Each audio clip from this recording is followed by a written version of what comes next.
Peace and welcome to the culture right here on the Black Star Network. I am your host, Farajii. Thank you for checking in. Folks, today we got a great show for you. First, we're going to be checking out our brand new segment, The Horn Report, as we talk to Professor Dr. Gerald Horn to give us an update on a variety of international and national issues. We'll have that conversation. Also, let's talk about the legal drama of classified documents and former President Donald Trump. What's next for the president? Will he suffer any consequences? We check in with Professor Rutledge, a law professor and attorney, to give us her take on it. And then later, can we talk about the Sutherland Springs mass shooting? That was a major mass shooting claiming the lives of more than 20 people. We get an update from one of the victims' attorneys to give us an insight as to what's going to be happening next in that mass shooting. And more importantly, how does the country deal with this very, very horrific trend of people killing people en masse? We'll have that and a whole lot more. So stay with us. That's all happening on today's edition of The Culture right here on the Black Star Network. Let's go.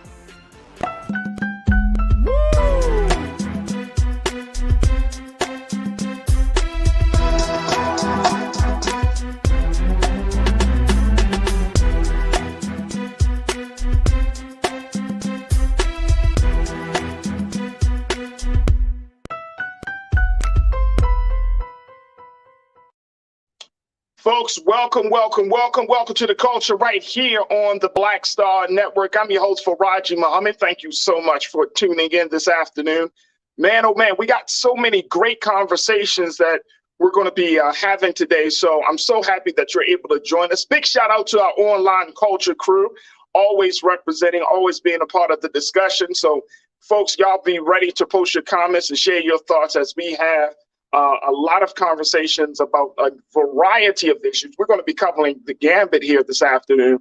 And so I certainly want to include you because no conversation is complete without you. Now, before we get started, we definitely want to let you know that Black Star Network is a people power movement, as well as it is a media institution. We want you to show your support right now. Check us out at blackstarnetwork.com. Again, that's blackstarnetwork.com. And you can show your support. We are looking for financial donations right now, folks, as we're continuing to build out this platform, build out this media institution, continuing to share the stories and have the conversations where we can tell from our own perspective and state our own case. So make sure y'all check us out and show your support at blackstarnetwork.com. All right, I want to join. Let's have for our first conversation, we're going to introduce a brand new segment that you'll be able to see here every Wednesday at 3 o'clock. We check in with our big brother and one of our foreign policy expert and analyst. He's an historian. He's a professor of African American history at the University of Houston. Today, we're going to premiere the Horn Report.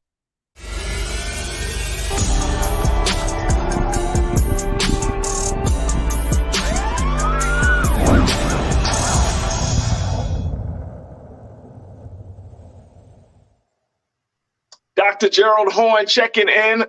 Good afternoon, Doc. How are you, dear brother? It's all good. Dr. Horn, we got a lot to talk about. So many big things that have been happening. First and foremost on the agenda, 6 months, Doc. You and I have actually been talking about this for the past 6 months. This is crazy. But this is the 6th month of the Russian-Ukraine conflict. And there has been so much that has been talked about, so many twists and turns in this story. But more importantly, this is an war that has taken thousands of lives on both the Ukrainian and the Russian side, not just in terms of the casualties, but also the soldiers themselves. Both governments are taking a beating.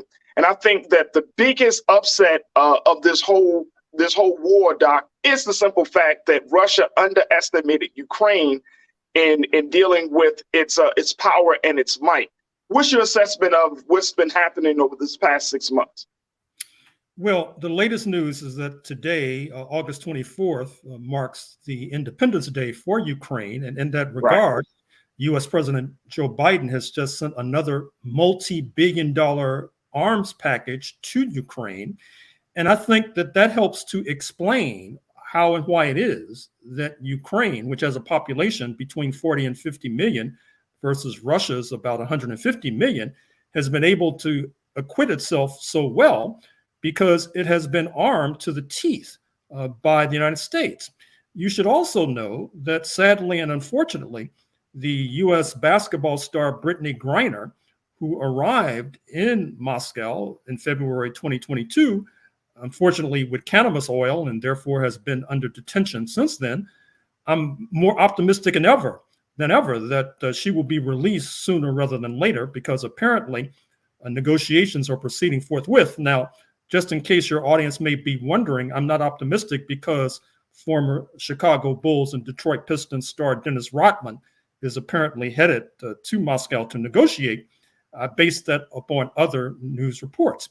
This Russia-Ukraine conflict also has had manifest and manifold implications for Africa, because to the extent that the United States North Atlantic allies, particularly France and Germany, begin to boycott Russian natural gas and Russian oil, for example, they're turning increasingly to African energy, particularly Nigerian and Algerian energy as well.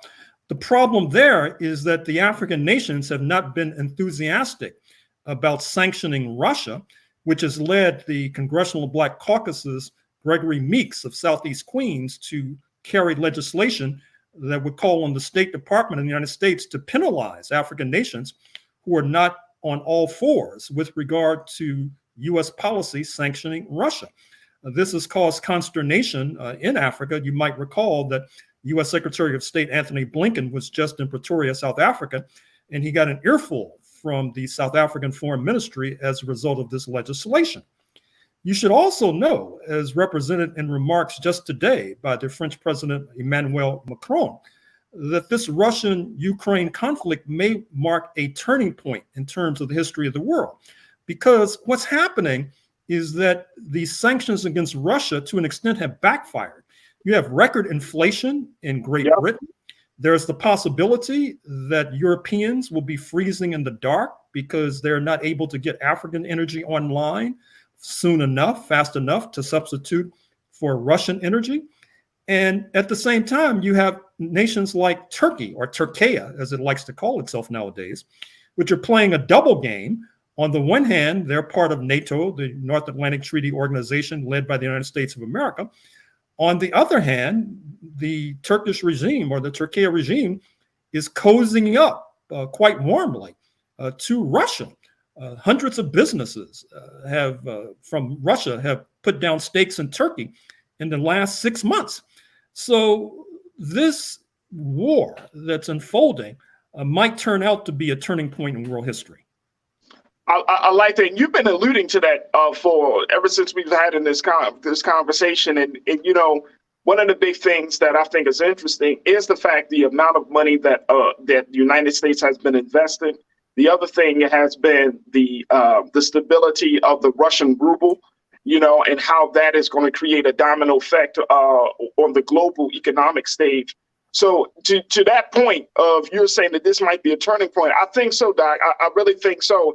And, you know, when we look at how things have gone, based upon Putin's philosophy and his behavior over these, you know, just before this moment and then now even up until this present day, do you think that he's going to stop?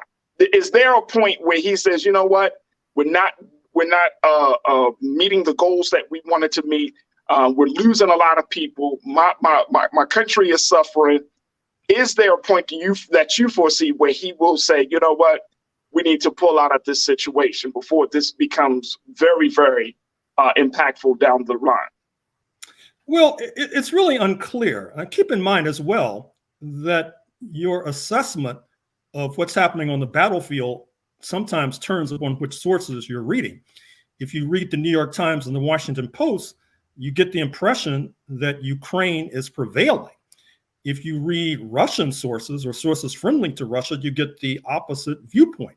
Indeed, the viewpoint in Russian and pro-Russian media is that what Mr. Biden is trying to do by shipping all these arms to Ukraine is to prevent a collapse of the Ukraine regime before the midterm elections in November, because it's unclear, given the catastrophe in Afghanistan of August 15th, 2021, when you had this helter-skelter, shambolic U.S. pullout of Afghanistan and the collapse of the pro-U.S. regime, there is a feeling in the White House that Mr. Biden and the Democrats cannot withstand a similar sort of collapse in Ukraine.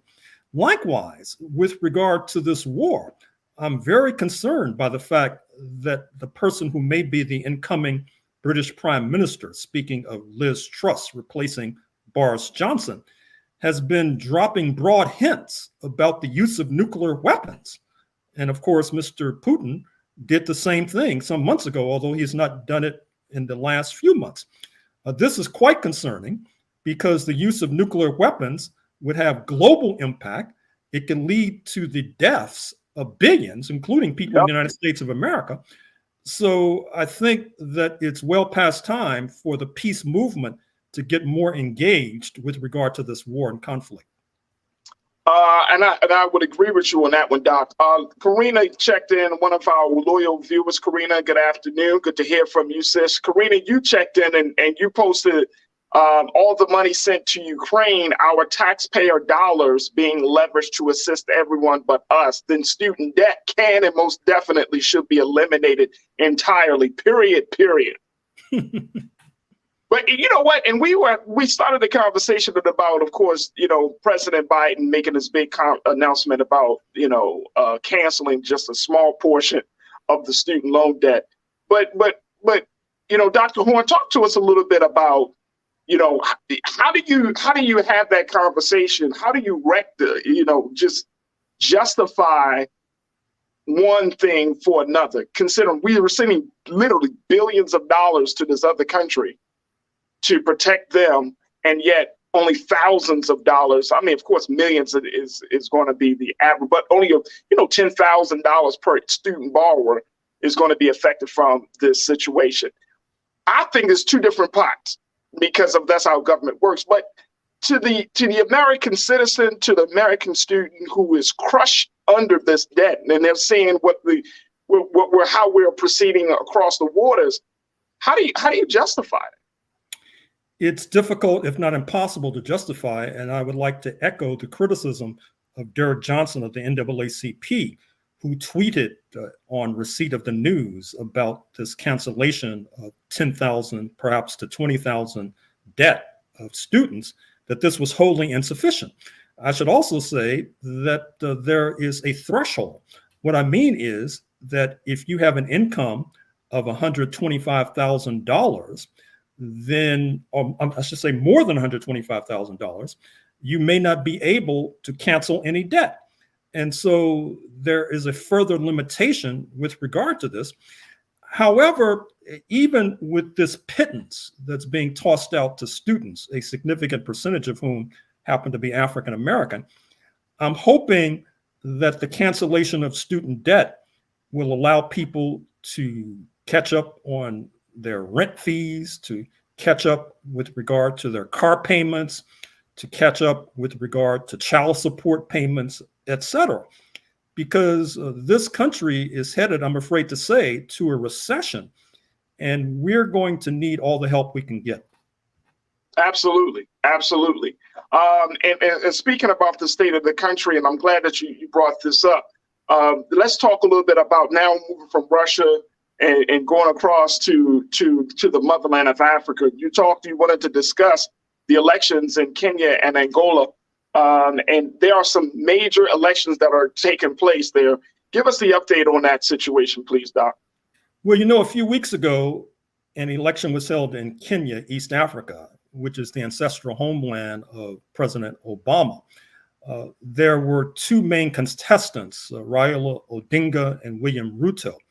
The election is now in the courts, which is heartening because in the past, when there have been close elections, violence has erupted, which has been terrible news, particularly since Kenya is the powerhouse of East Africa. There is a large expatriate USA community in Nairobi, the capital, which mirrors the expatriate community across the continent in Accra, Ghana, West Africa.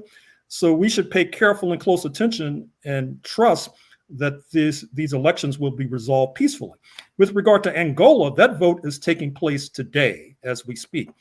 And it's really important for Black Americans to pay attention to this election, because during the bad old days of the slave trade, it's estimated that 35% or more of the Black American population have ancestral roots in Southwest Africa, in the Angola-Congo region.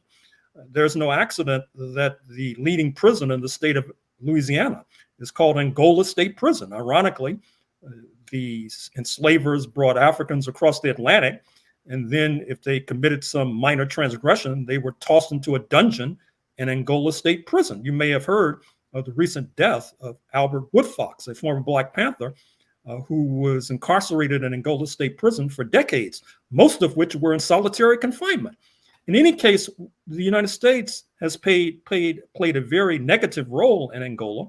On the occasion of Angola independence in 1975, you saw the United States Central Intelligence Agency, along with then apartheid South Africa, intervene to try to reverse the triumph of the ultimately victorious party, MPLA, which is still in power as of 2022, but is now being challenged by the opposition party, UNITA, which was backed by the United States for decades in league with apartheid South Africa.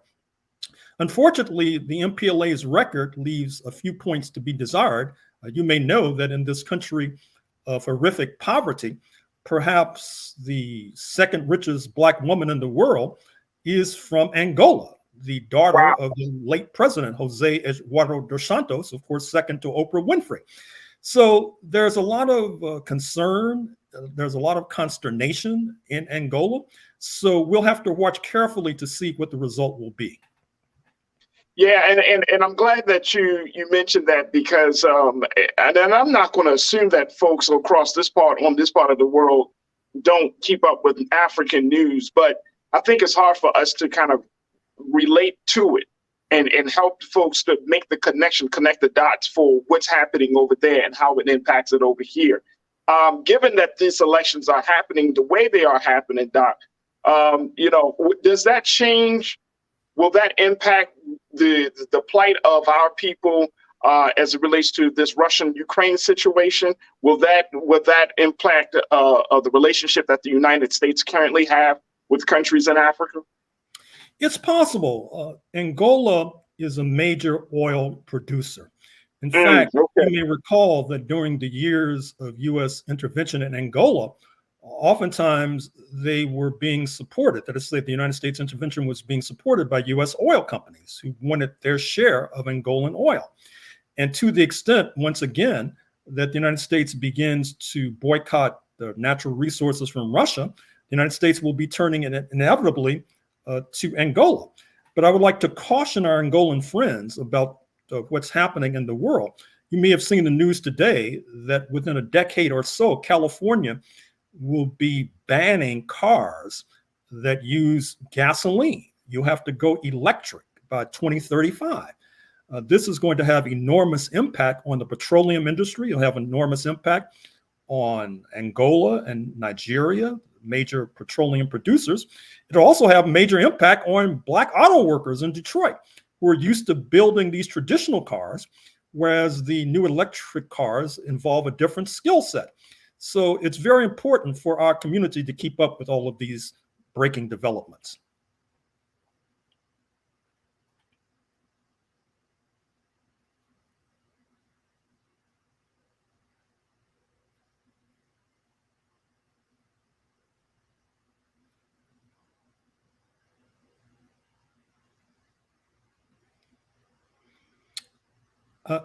Can you hear me?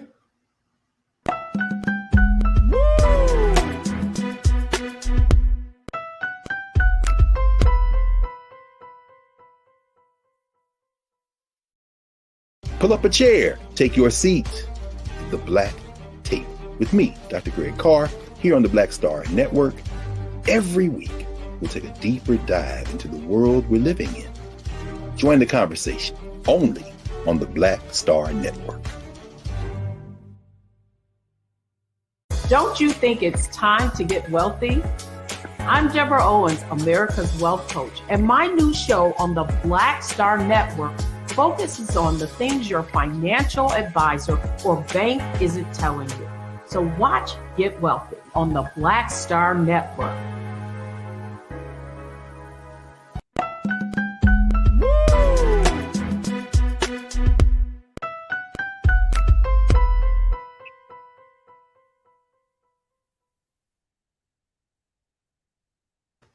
All right, folks, welcome back to the show. Let's reconnect here with Dr. Gerald Horne as we kind of get some final thoughts from Doc. Doc, just very quickly, Dejima Boutique posted a comment talking about Murtala Muhammad, who was assassinated by the U.S. Let's poke that. Yep.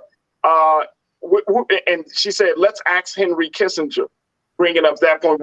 Give us some of that history around that assassination, Doc. Well, I'm glad that Dejima Boutique recalls this turning point in Nigerian history. It was the mid-1970s when perhaps the most progressive leader Nigeria has had since independence, speaking of Murtala Muhammad, was assassinated. There were allegations and rumors that there was U.S. complicity because of his staunch support for the MPLA, which, by the way, was also backed by the Cubans, because what I did not mention is that when the Angolans were able to defeat this U.S. CIA and apartheid South Africa intervention, it was because of the assistance of Cuban troops backed by the Nigerians. And he had to pay the ultimate price for his politics. I recall when I was living in New York that there was a huge mural in honor of Murtala Muhammad in Brooklyn, New York, and I trust that it's still there. That's interesting. Very, very interesting. All right, Doc, we got a couple of moments left with you. You wanted to talk about something that maybe a lot of people didn't expect you would possibly discuss, which is the situation with Kevin Durant and the New York Nets, how he has met to agree to move forward together after his trade demands over the summer. He played one game already with the new season, and they lost that game. But many people are saying that this still might be a rough season for the superstar and the Nets. What's your take on that situation, Doc? Well, it's a real head scratcher. First of all, I was baffled when Kevin Durant, the 7-foot tall star of the Brooklyn Nets, perhaps the greatest basketball player today, no disrespect to LeBron James, by the way, said that he wanted to be traded because he could no longer work with the coach Steve Nash and the executive Sean Marks, which is surprising because, as I understand it, he and his fellow star, Kyrie Irving, had a role in the hiring of Steve Nash. In any case, apparently they kissed and made up. Apparently he's going to be entering the season alongside Kyrie Irving. I'm not sure if Kyrie being unvaccinated will keep him from playing games as it did last year when he had to sit out about half the season because of his vaccination status. And then there's Ben Simmons, who they got from the Philadelphia 76ers in exchange for James Harden. He just had back surgery. And of course, his game, despite being an all-star, is rather suspect since he hasn't developed a jump shot yet. So despite the fact that Kevin Durant is talking about bringing a championship to Brooklyn, those of us who watch the game carefully are not so sure.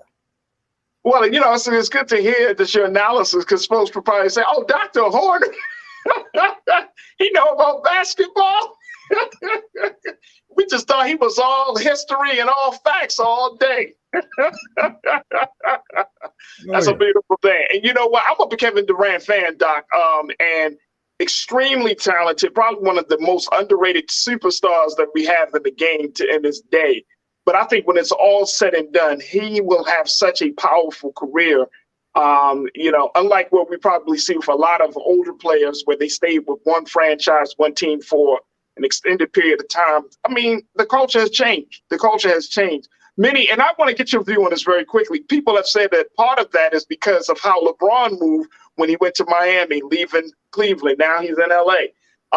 You know, do you think that that was him, or is it just the fact that, you know what, these guys are playing with a different motivation, that it may not be money, but they definitely playing beyond just staying with one team? What's your take on that? Well, I think the fact is that you make more off the court if you do well on the court. Right. LeBron has won 4 championships. That has led to him becoming a billionaire, most of that money coming off the court with his film production company. And so I think that's what Kevin Durant is concerned about, because he has a similar outside interest. And you might have noticed that when Draymond Green of the Warriors, the Golden State Warriors, got married a few days ago, that LeBron James showed up for the wedding. But despite the fact that Kevin Durant was one of Draymond's co-stars in the Bay Area, he did not show up. Now, I'm not sure if we should draw any inferences from that, but I found it very curious that Draymond's opponent, LeBron, showed up, but Kevin didn't show up. And of course, there are all these rumors that one of the reasons he left Golden State was because he didn't get along very well with Draymond. Right. Exactly. All right, LaShonda checked in. LaShonda, good to hear from you. You said that was a failed power move on Durant's part. He was not going anywhere. But if I were Steve Nash, I would watch my back. Hey, let me tell you, being an athlete in today's leagues, it is nothing to play with. You know, you got to come in there that, yeah, you're going to play with the team, but you really do have to think about your individual growth and progress, because I see that more in the NFL and NBA than I see it in the MLB. So it's going to be interesting, certainly interesting. Dr. Gerald Horn Moore's Professorship of History and African American Studies at the University of Houston. You can check out his brand new segment, which premiered today, every Wednesday here at 3 p.m. Eastern Standard Time here on The Culture on the Black Star Network. We're going to talk to Doc about a whole host of things, folks. So definitely check out his insight. Doc, thank you so much for being a part of the conversations. And God willing, we'll see you next week. Good luck to you. Thank you, dear brother. Folks, we got to take a quick pause. When we come forward, let's talk about the legal drama of classified documents and former President Donald Trump. We'll be checking in with law professor and attorney, Professor Rutledge, to get her take about what should we expect next in this whole fiasco. Stay with it. That conversation is coming up next, right here on The Culture on the Black Star Network.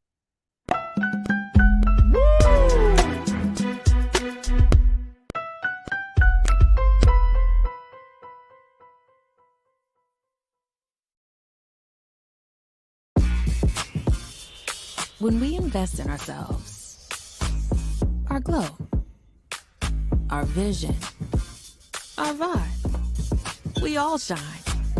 Together, we are Black beyond measure. Pull up a chair, take your seat. The Black Tape with me, Dr. Greg Carr, here on the Black Star Network. Every week, we'll take a deeper dive into the world we're living in. Join the conversation only on the Black Star Network.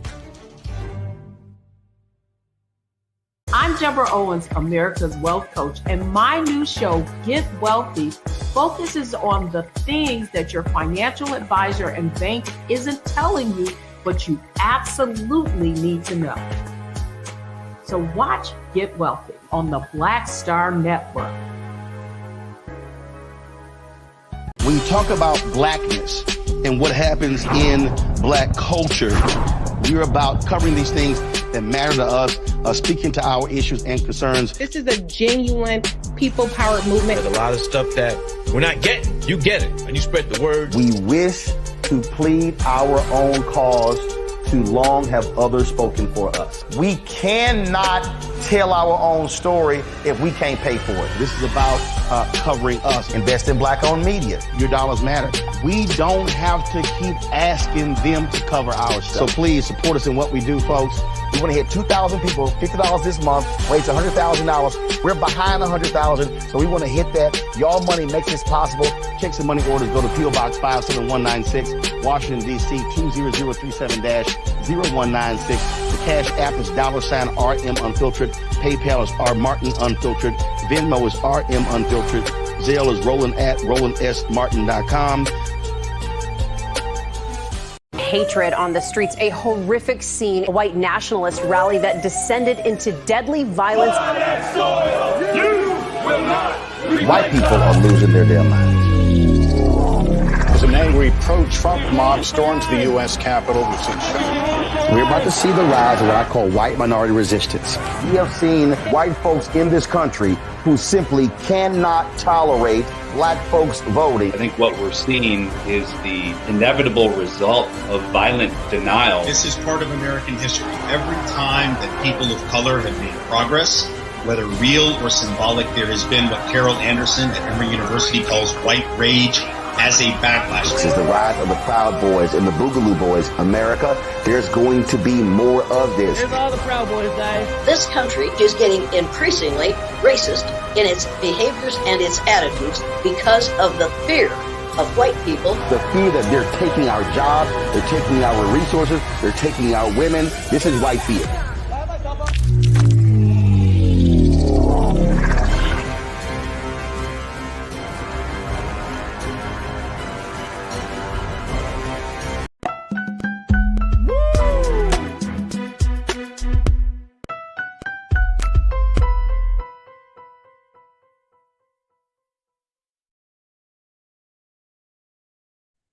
Folks, welcome back to The Culture here on the Black Star Network. Our next conversation we want to focus on the legal drama of classified documents and former President Donald Trump. As we have been seeing, folks, there has been a number of reports about this whole situation around the president returning those documents back to the hands of the National Archives. And as a result, of course, we saw that search operation going down just a couple of weeks ago.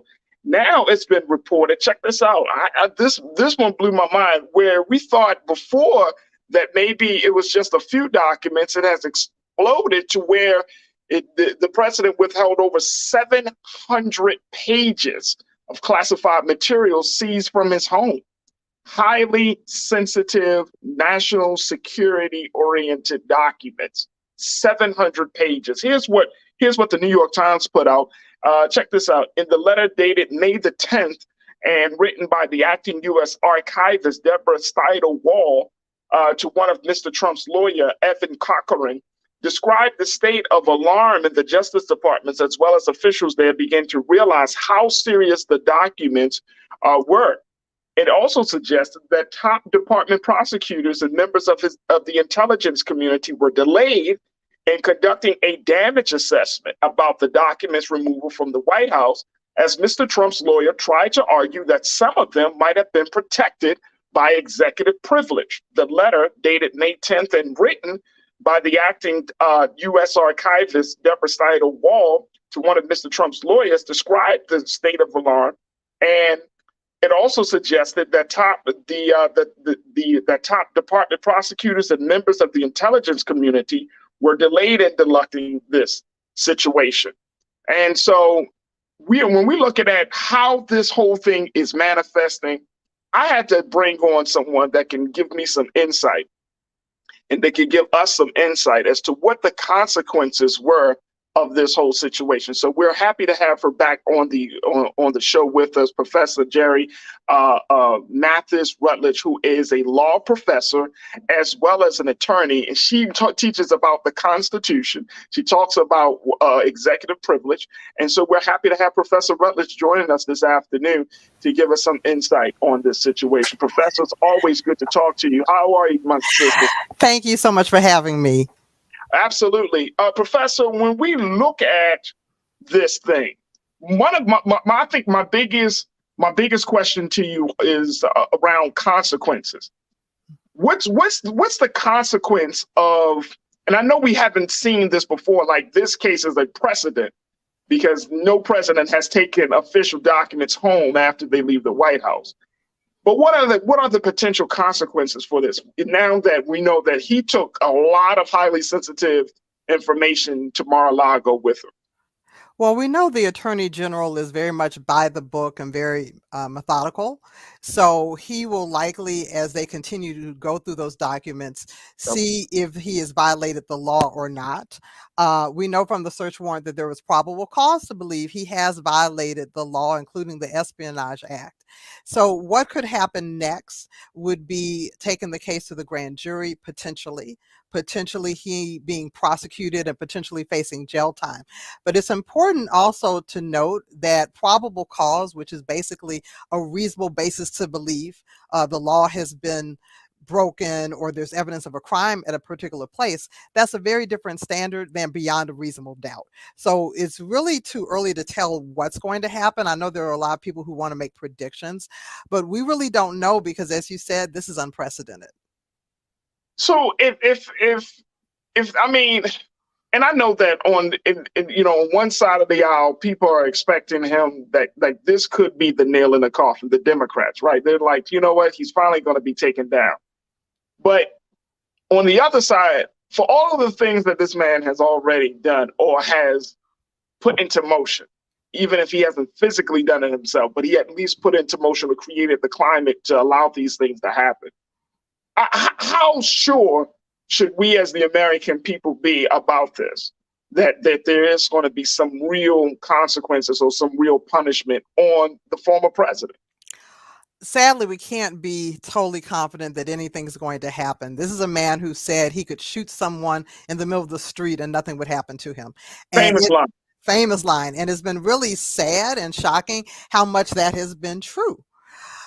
We know that the Justice Department and Merrick Garland aren't going to do anything until and unless all of their ducks are in a row. So that's one thing. But in terms of the hopes of the Democratic Party saying, oh, you're disqualified from running, I think that is a pie in the sky dream, honestly. Really? Yes. Let me tell you why. A couple of reasons. First of all, in terms of the public, he raised millions of dollars after the search warrant was executed. So his people are a new definition of ride or die. Okay, so there's that aspect of it. The other is the section that he might potentially could be prosecuted under, which is section 2071. Although it has a provision that says you could be disqualified from holding office, it's the United States Constitution that says who is eligible to run for president. In fact, they tried to disqualify Hillary Clinton for the email server thing. And it didn't work because we always look to the Constitution first. And because the Constitution doesn't say anything about you can't be convicted of a crime or 2071 trumps the Constitution, I'm pretty sure he's still going to be able to run. Wait a minute. Hold on, Professor. Hold up. Wait a minute. Hold up. I feel like I'm living in a multiverse right now. I feel like this is a Marvel's movie right now. So you mean to tell me that he's been twice impeached? He's been considered to be the driving force behind one of the biggest domestic, I think, terrorisms and attacks on quote unquote democracy, probably within the last 50 years because of January the 6th. He's withholding presidential documents. That's all the stuff we know, right? Not even thinking about the stuff that may have happened behind the scenes and in the White House while he was there. Right. And you mean to tell me he is still eligible to run for office as president of the United States come 2024?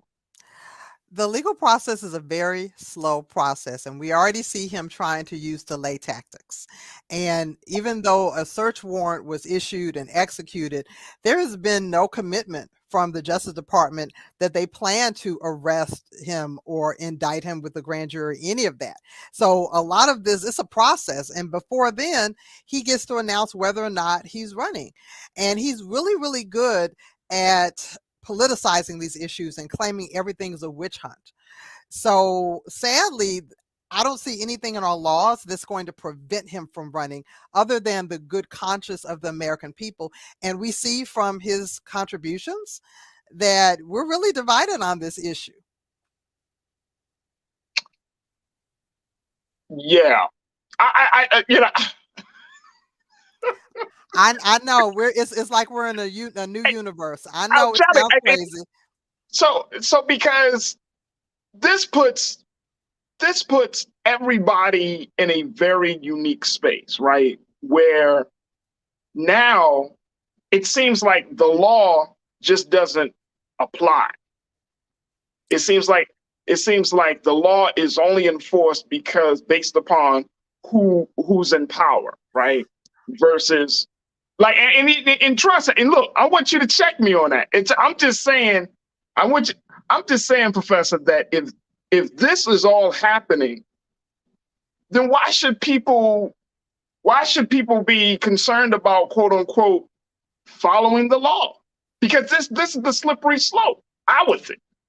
The law is slow, but they say that the arch of justice, eventually goes to the right direction. I know I'm misquoting that, but I believe eventually it's going to catch up because we see all these things coming.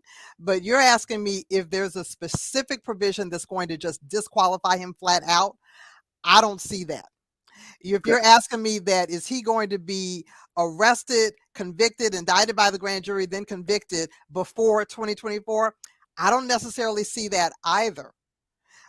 So that's really the problem. Eventually, is he going to, if the government can prove beyond a reasonable doubt that he actually broke the law, will there be a punishment? I would hope so, because one of the most important tenets of our government is that no one is above the law.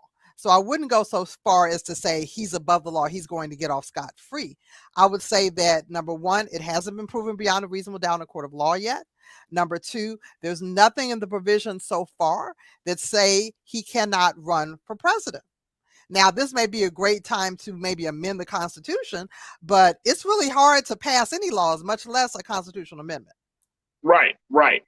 So talk to us a little bit about, his request. His team has decided to sue the FBI, if I'm not mistaken. And then I'm starting to see even other Republican lawmakers are taking this unprecedented step of suing an agency that's a part of the intelligence community. But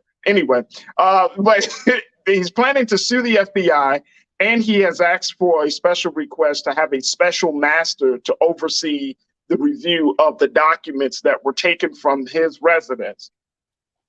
Talk to us a little bit about what is that? What is the special master? What's the role of the special master, and why would he make that request? So a special master is basically a third-party attorney who's supposed to, in a very neutral fashion, look through the documents to make sure there's nothing that's privileged that should be withheld from the government. It's usually a retired judge or an attorney. And it's rare. We saw a special master issued in Michael Cohen's case when his office was searched by the FBI. A special master was granted just to make sure there wasn't any kind of confidential communications between himself and then President Trump. So that would be an appropriate use of the special master. Here, we're talking about Mar-a-Lago, the president's house. There's also a club where other people can go in and out. And we're talking about a 2-week delay, right? The search warrant was executed 2 weeks ago. And so if he was really concerned about the FBI looking through confidential information, they should have objected a long time ago before now. Right. Because the FBI is probably just about done looking through everything, and they've already got whatever smoking guns they're going to come up with. So that's one thing that suggests that this is really just a publicity stunt. The other thing that suggests it's a publicity stunt is the filing itself. I looked at the legal documents, and it's been heavily criticized as just a joke almost. The language seems very defensive, talking about how Trump has been treated unfairly, and they're using the FBI as a weapon, and all of these things that really don't have any legal justification. But I think the biggest telltale sign was the judge.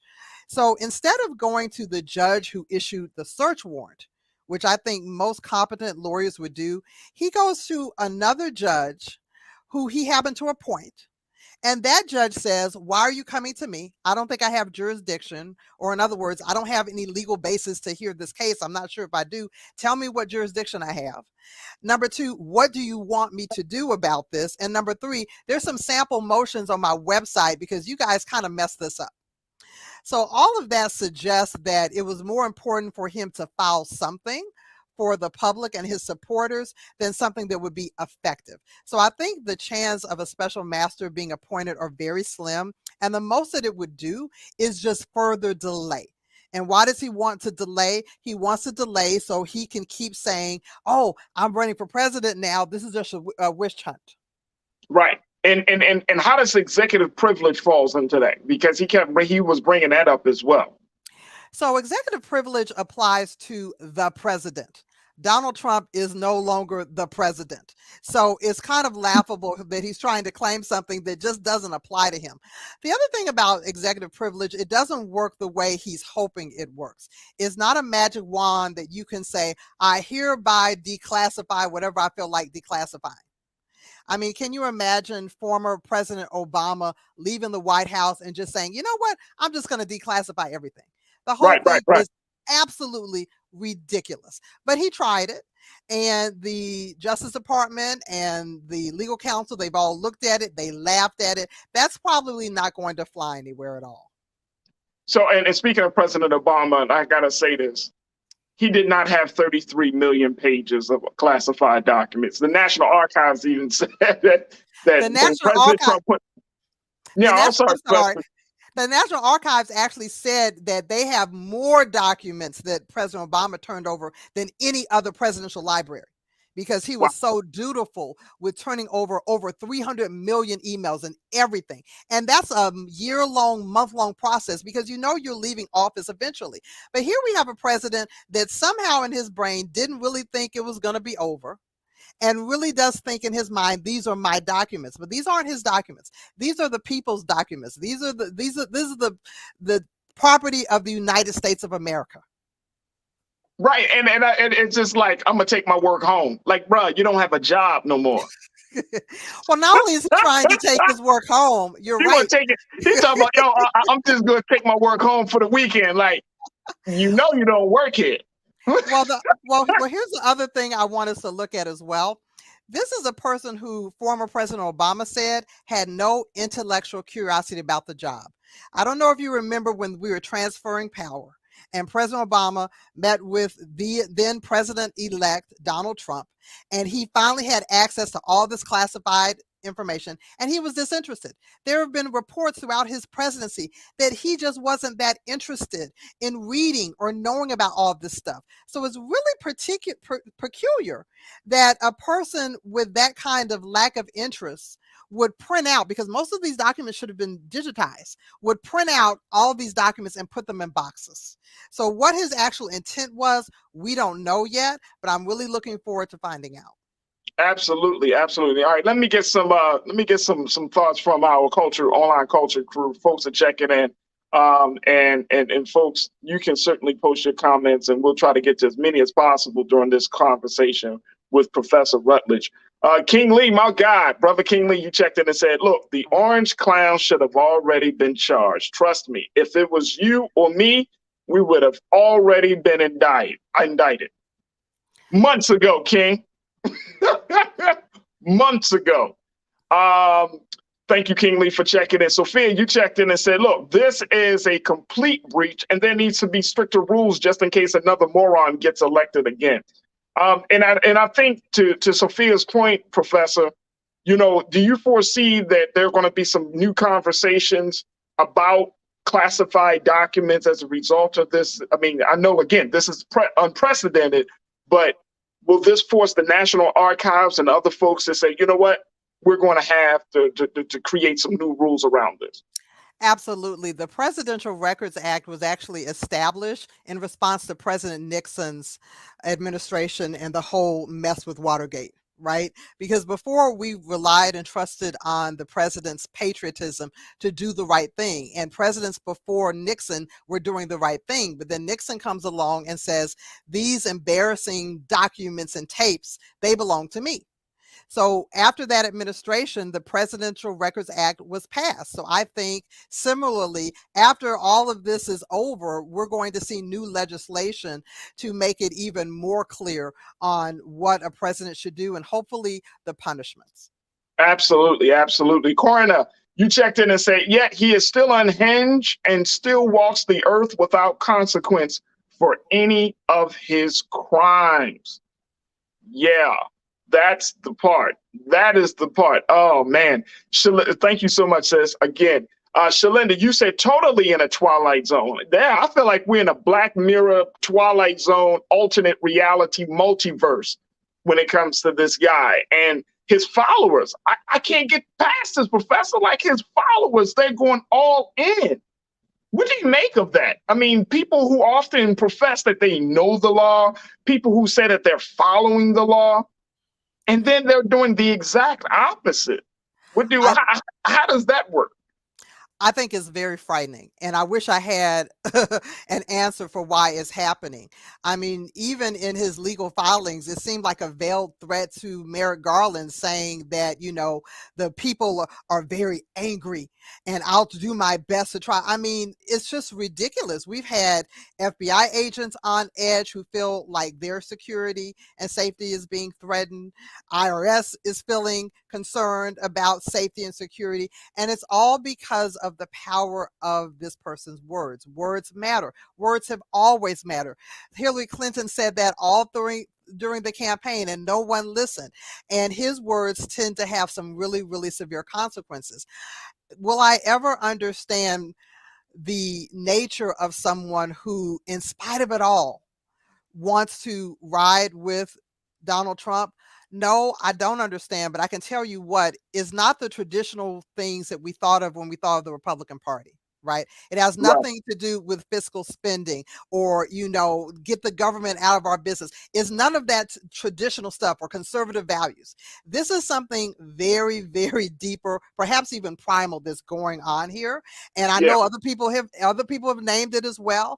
I think I don't know what to think of what's going to happen. The fact that he literally can control and command and influence all the other Republicans who are being elected is frightening.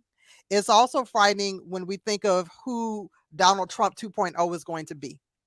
Because Trump had a lot of his own. You can tell someone else mentioned that he's become unhinged, and people have talked about his erratic behavior. 2.0 is going to be more polished. Are we ready to face a Trump 2.0? And sadly, I don't think we are. Yeah.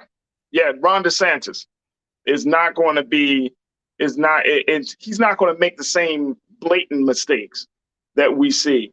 And you know what, Professor, I'm thinking about the Black political leader right now, as we wrap up this part. But, you know, thinking about the Black political leader, what is one of the big things that word of advice that you would give to Black political leadership during this time? Because just as much we've heard about Donald Trump and his things, I've constantly read about Black political leadership doing everything from misappropriation of funds to other underhanded things, right? And I still believe that we just don't get the fact that even though you're in those spaces, sitting at those tables, you cannot do things the same way as your white counterpart. What word of advice as a professor, as a lawyer, and just a woman who has values? So what would you say to the next generation of Black political leadership that's looking to get into these spaces and try to make a change? The first thing I would say is don't be used. We're seeing a lot of, and I think we're going to see more Herschel Walker types. Oh, right? Lord. who may or may not have any business near the political arena for lots and lots and lots of reasons, who are okay being used by a political party. And some people would argue that Kanye West was the same way. So I would caution my Black political leaders, number one, if you're conservative and that's your party, I don't have a problem with you. I have a problem with you being used. Right? So that's number one. Number two, it's the whole thing we all knew when we grew up. You have to be twice as good. You really do. And I think that's one of the things that was so heartbreaking about Andrew Gillum in Florida, right? Because he did not need to get caught up in that stuff that he got caught up in. There were so many people, you know, rallying for him and rooting for him. So you really, really have to be careful. I know that politics and power can be very seductive, but there are people out there who think that we're at war, and they're becoming more vocal, more violent, and more political savvy. And we need competent people in those spaces to protect the idea of democracy that I think the African American community believes in. Clearly, the idea of democracy is not what we thought it was, because people are so willing to throw it away. Right. But I think we who have died and bled and fought for this country do believe in democracy. We do believe in the potential of America. And we've got to fight for the potential of America for all of us and our children, not just so some particular group can be in power. So to be really, really careful. I think if you're called to do a political office now, it's a calling. Yep. It shouldn't just be a job or a career, because the stakes are just too high for you to think that, oh, I'm going to get a new car or I'm going to get this big check. We need you. And if you're even thinking about running for office, most politics are local. Run for office, educate yourself, join political organizations like Win with Black Women and Higher Heights and all of that. Get involved, vote, for heaven's sake. There are so many people who don't vote. There's so many of our young Black students who are apathetic, and we can't afford it. And to that point, Professor, that's the great concern that I have. And even more so looking at the Constitution. And I know this is a big question and you may not want to answer. We got to bring you back on to answer this one. But I think there needs to be a discussion about whether Black folks should continue to put our hopes and dreams into the Constitution. Should we continue to believe in the Constitution? Should we continue to adhere to the Constitution in a sense of, you know, this idea that we're going to create, it will be a part of a more perfect union, this idea that we're going to be a society of laws and rules, because it seems like all of these rules are being broken by those in government and in those in leadership.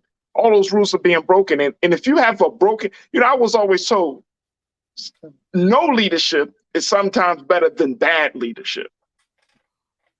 And so I don't know. I don't want to throw it on you like that, Professor. I want you to come back. But I'll come back. But I will say this. The Constitution may be imperfect, but it's a beautiful document. It's one of the best constitutions of any nation. It is so important and so valuable. It can fit in our pocket. And so many people haven't even bothered to read it. Just because there are bad people interpreting it doesn't mean you can throw the whole document away. So yes, I still believe in the Constitution. I still believe in the justice system and the belief of the American dream and democracy. And I'm not ready to give up. And I'm certainly not going to let a bunch of bullies make me give up that dream. See, that's why I had you on here. You were prepared for that. You were prepared for it.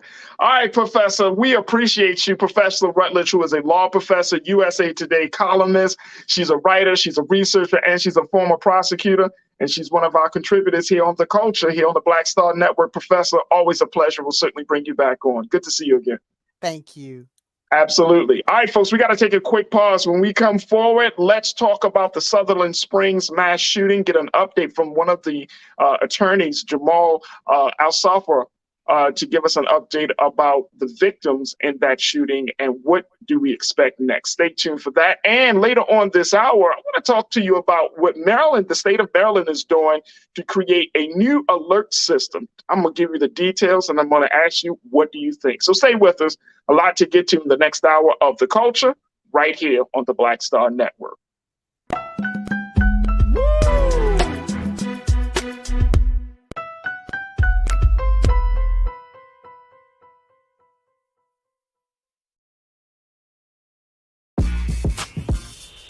When we invest in ourselves, our glow, our vision, our vibe, we all shine. Together, we are Black beyond measure. Pull up a chair, take your seat. The Black Tape with me, Dr. Greg Carr, here on the Black Star Network. Every week, we'll take a deeper dive into the world we're living in. Join the conversation only on the Black Star Network. I'm Deborah Owens, America's Wealth Coach, and my new show, Get Wealthy, focuses on the things that your financial advisor and bank isn't telling you, but you absolutely need to know. So watch Get Wealthy on the Black Star Network.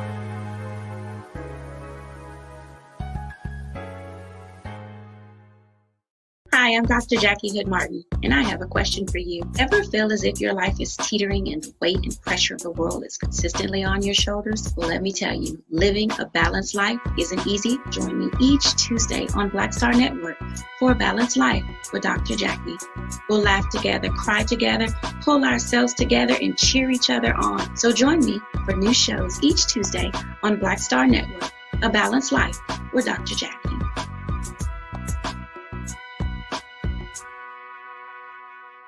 Hatred on the streets, a horrific scene, a white nationalist rally that descended into deadly violence.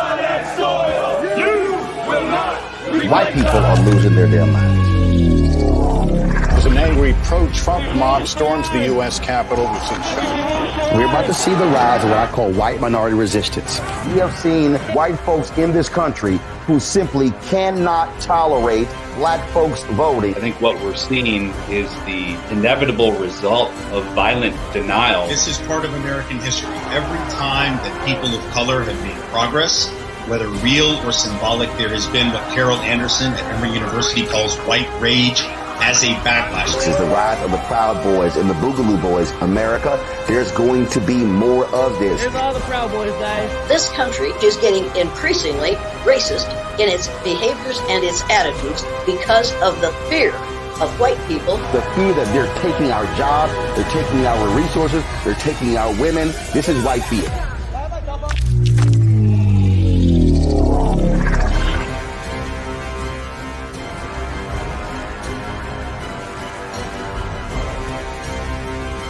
When you talk about blackness and what happens in black culture, we're about covering these things that matter to us, speaking to our issues and concerns. This is a genuine people-powered movement. There's a lot of stuff that we're not getting. You get it, and you spread the word. We wish to plead our own cause. Too long have others spoken for us. We cannot tell our own story if we can't pay for it. This is about covering us. Invest in black-owned media. Your dollars matter. We don't have to keep asking them to cover our stuff. So please support us in what we do, folks. We want to hit 2,000 people, $50 this month, raise $100,000. We're behind 100,000, so we want to hit that. Y'all money makes this possible. Checks and money orders go to PO Box 57196, Washington, D.C. 20037-0196. The Cash App is $RM Unfiltered. PayPal is R Martin Unfiltered. Venmo is RM Unfiltered. Zelle is Roland at RolandSMartin.com.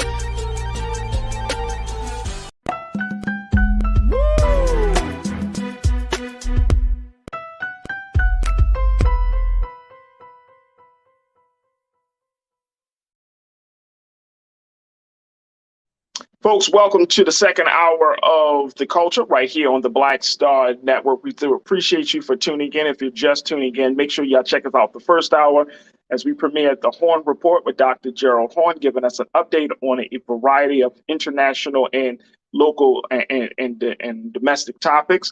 Also, we checked in with Professor Rutledge, who is a USA Today opinion writer and a law professor and an attorney, to give us some insight about those classified documents from that President Trump has now been is under scrutiny for 700 pages. So definitely check out the first hour on the rerun, the replay. Y'all can check us out, all of those conversations and a whole lot more. Go to our website at blackstarnetwork.com. And while you're there, make sure that you drop something in the bucket, as we are calling for you to show your support for Black-owned media today. So support us at blackstarnetwork.com. If you've been enjoying the conversation, especially with our online culture crew on Facebook and YouTube, we want your support, because we want to keep this momentum going as we continue to tell our story and plead our case. And that can be found at blackstarnetwork.com.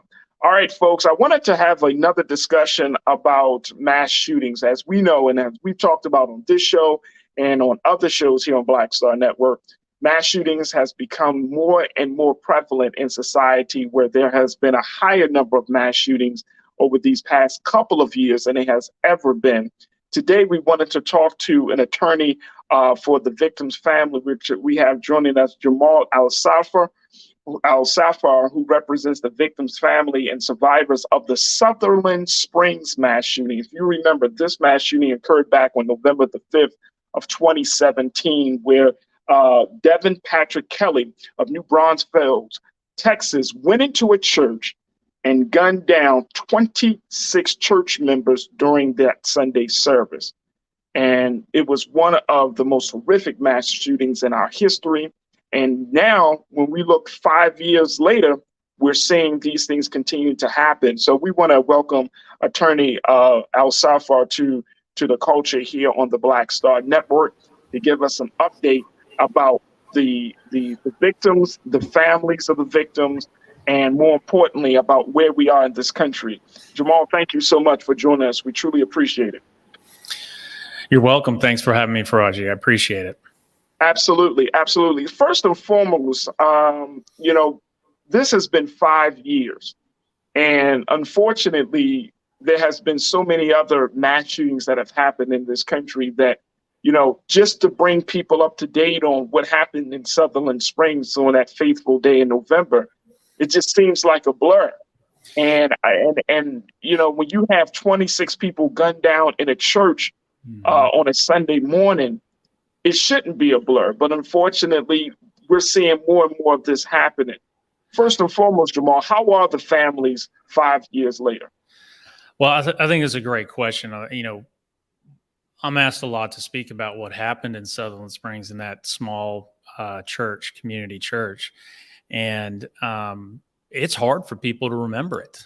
It's hard to believe that when a gunman goes in with an AR-15 and kills 26 parishioners while they're about to sit down and pray, and by the way, severely injured 22 others, that is somehow completely lost in our consciousness, right? And we have these categories of mass shootings in this country where this one in Sutherland Springs was the worst church shooting in history, but then we have the worst concert shooting in history, the worst movie shooting, and of course, as we saw unfortunately recently, the worst school shooting, which also happened in Texas, which, by the way, Texas has the unfortunate moniker of having some of the worst mass shootings in the last 10 years in all the country. Wow. So we're not doing things right here in Texas and haven't been for some time.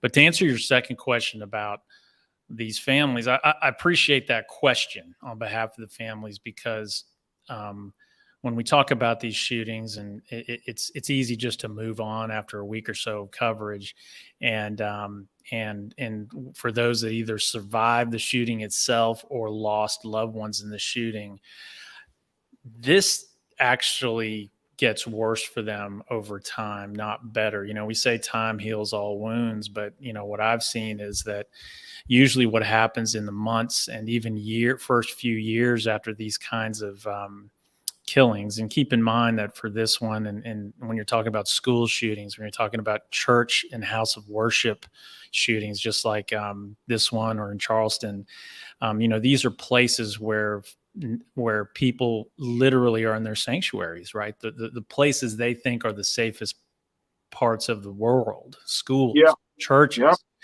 And so when you're a mother or a father or a brother or a sister, and you know that not only were those places literally not safe from America's obsession with guns and AR-15s, but that in the moment before their deaths, those people were living in absolute horror and fear. And to know that your loved one went through that before they passed, it is really difficult. And that's part of what the survivors are dealing with. So, how they're doing, it's really a tough, complex answer, because they're not doing great. And I'm not surprised to hear that, Jamal, because I would think that tragedy is on repeat in this country. Yeah. Yeah, and so because we have all of these other shootings, it's like you really don't get an opportunity to just grieve. You really don't get an opportunity to just not care about people being killed and in the spaces that they deem to be the safest spaces. You know what I mean? So I could only imagine. I mean, my heart and prayers and condolences go out to the families that you represent, because I could just only imagine that, you try to work and get through it. Then you got to work to try to keep your families, your loved ones' memory alive. And then you got to work to try to get some justice. And then, you got all of these different things. Your heart and your spirit just don't have time to grieve. Well, I think that's right, and it's almost like re-injury. Every time there's a mass shooting, I text or call my families and say, "Are you okay?" And it's a lot. It's happening all the time, and for them, it's a every one of the survivors, by the way, every single one of them, even those that weren't in the church, have been diagnosed with severe post-traumatic stress disorder. So many of them don't go out anymore, can't be out in public, even if they weren't in the church and survived, because of the severity of what they know happened and where it happened as well. The first year or so, these families are just trying to do what you said. They're trying to get justice. They're trying to advocate. They're trying to keep their families' memories alive. But then reality sets in and living sets in, with the law still permanently remaining. And a lot of our families slipped into severe suicidal ideation. We had to really help try to manage that as best we could, because when everything else leaves, when everybody stops caring and moves on with their lives, and then you're stuck alone in that grief, it can become impenetrable. And it comes in waves. Every time there's a shooting, they relive it. Every time a birthday passes or somebody asks you, well, how many kids do you have? And they're like, well, I had 4, but now I only have 2. And then, well, you have to explain it. So these waves and the world and reality keeps crashing down, and causing this grief to be revisited. And it's unique because of the way in which these families all across the country, not just these Sutherland Springs families, but the way in which they were violently gunned down. And that is something that I think that is the hardest thing for them to deal with, because it just never really ends. And one of the things we tried to do is in this case, like how the heck is this guy, had Jamal an attorney for them? Well, in this particular shooting, just like with the Charleston, South Carolina church shooting at the Emmaus Church, and in the Parkland shooting in the school in Florida, this was actually a failure of our federal government at preventing the mass shooting. And how so? So, maybe a lot of your listeners may be aware that there are background check laws, but in the United States, and they're actually pretty good at preventing gun violence if they're implemented properly. And what we've learned is law enforcement around the country are not very good at making sure that background checks are actually implemented. But when they are, they're very good at reducing gun violence. And what we were able to learn in this case was you mentioned the shooter. He was discharged from the Air Force. When he was in the Air Force, he was convicted of 2 felonies: beating his wife with a gun and beating his child. And he was convicted and served time. And under the law, you are required, the law enforcement agencies, the cops in the military, are required to report those convictions to the federal background check system, which then puts the guy on the blacklist. He can't get guns at any federally licensed firearms store. Well, they didn't do that in this case. They had over 100 opportunities to submit his information. They just failed to do it. And as a result, he just walked into a store, bought an AR-15, a bunch of other guns, and thousands of rounds of ammunition, when he would have been not only stopped from doing that had he been reported, but he would have been subject to immediate arrest and a 10-year sentence because he's a felon. And so what we learned was, not only did the Air Force not do that in this case, but they were being warned for 30 years. That's right. 30 by the federal government, various investigators, that I'm talking Department of Defense wide, law enforcement in the entire military, Army, Air Force, Navy, were failing to report felons, convicted dangerous felons, into the system at a 30 to 50% failure clip. Now, what that means is that almost 1 out of every 2 dangerous felons they were convicting for violence were not being reported to the background check system. They were served their sentences free, tens and tens of thousands to go buy guns. simply for not following the law on reporting. And despite being told this for 30 straight years, they never corrected it until these brave families, in my case, filed their lawsuit against the federal government, won their lawsuit against the federal government, and proved that background checks work if you implement them. And then they changed the system to make it safer finally. But it took these families filing this lawsuit in federal court down here, and we had 2 trials, and first mass shooting trial I'm aware of in history against the federal government that actually went to trial and won. And so the big picture here is we know, and we proved in a court of law, that the background check systems work if we actually implement them. And, you know, the reason why that's important too is because we're in the middle of all this gun safety debate. What can we do? And we're trying to expand background checks so that, you know, wherever you buy guns, you have a background check. I don't know if you knew this, but they only take about a minute to do. They're not, it doesn't take that long to do these. Is checks. that across the board? Is that in Texas, or is that just across the board? It's if you are a store, a federally licensed gun store, like an Academy, Dick's Sporting Goods, you know, the Great Bass Outdoor Stores, all those.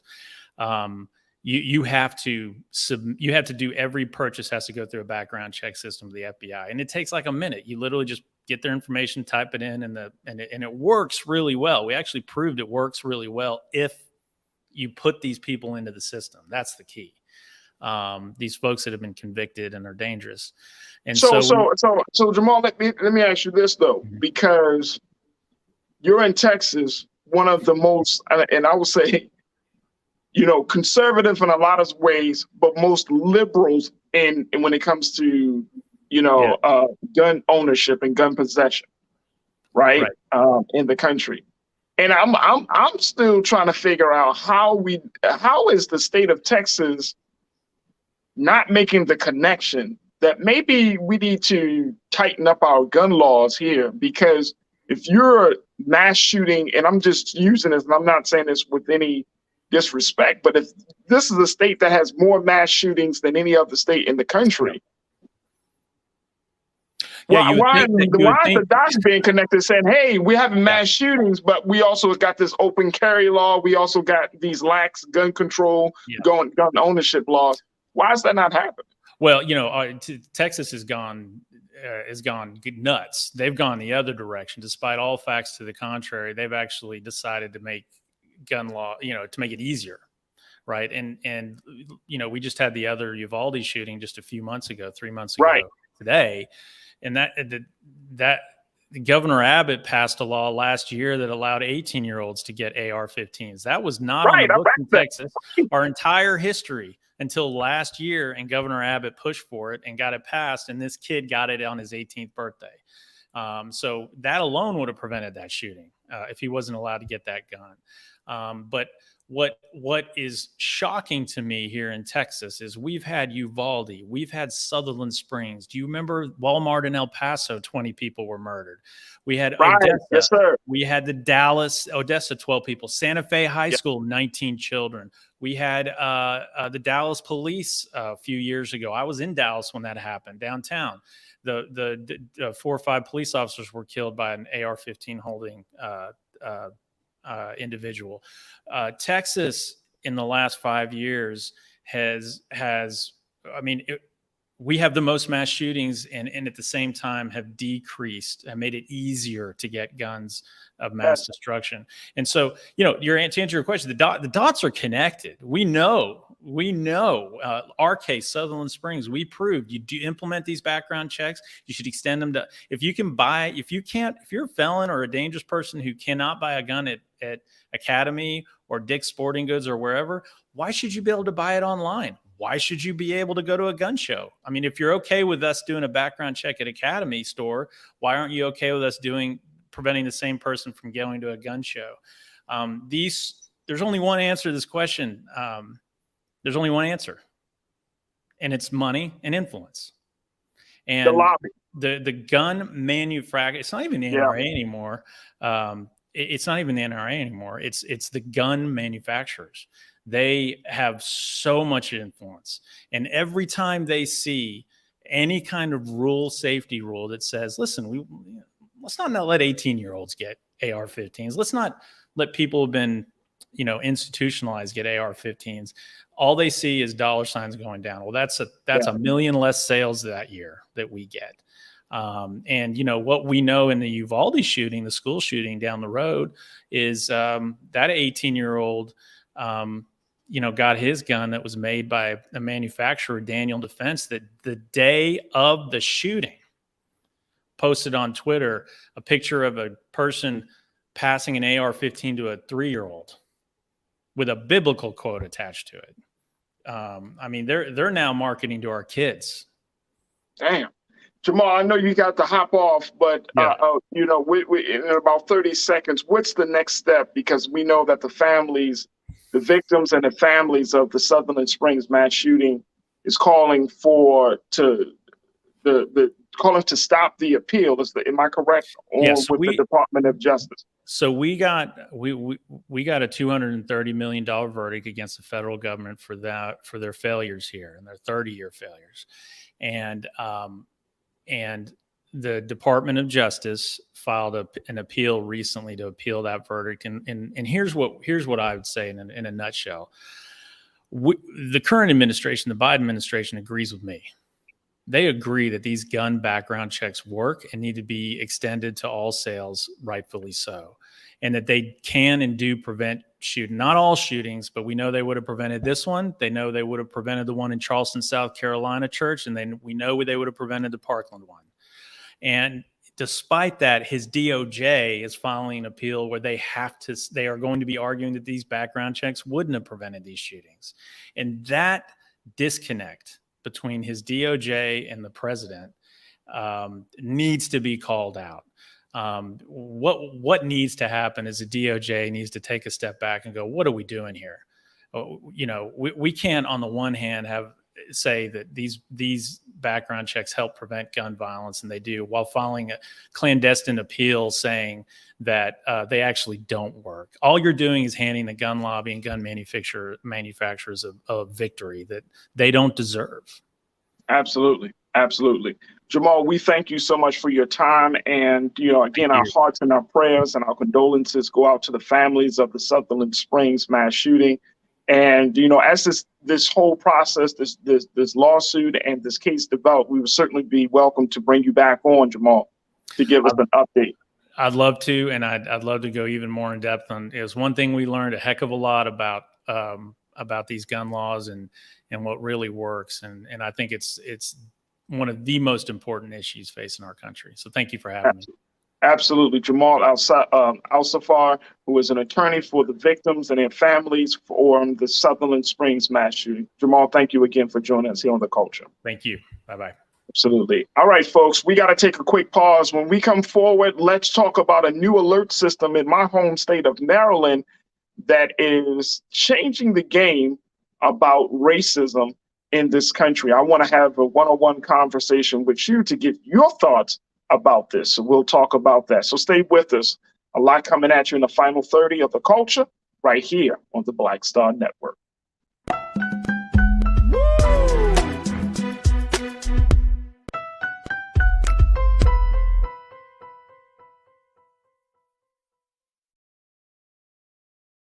When we invest in ourselves, we all shine. Together, we are Black beyond measure. I'm Deborah Owens, America's Wealth Coach, and my new show, Get Wealthy, focuses on the things that your financial advisor and bank isn't telling you, but you absolutely need to know. So watch Get Wealthy on the Black Star Network.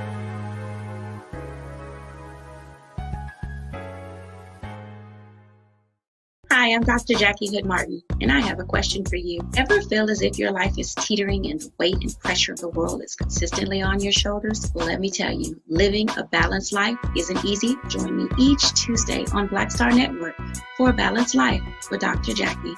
We'll laugh together, cry together, pull ourselves together, and cheer each other on. So join me for new shows each Tuesday on Black Star Network, A Balanced Life with Dr. Jackie.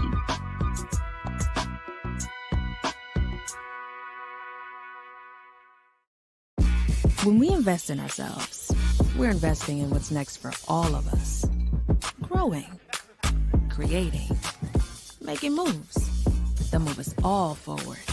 Together, we are Black beyond measure. When you talk about blackness and what happens in Black culture, we're about covering these things that matter to us, speaking to our issues and concerns. This is a genuine people-powered movement. There's a lot of stuff that we're not getting. You get it, and you spread the word. We wish to plead our own cause.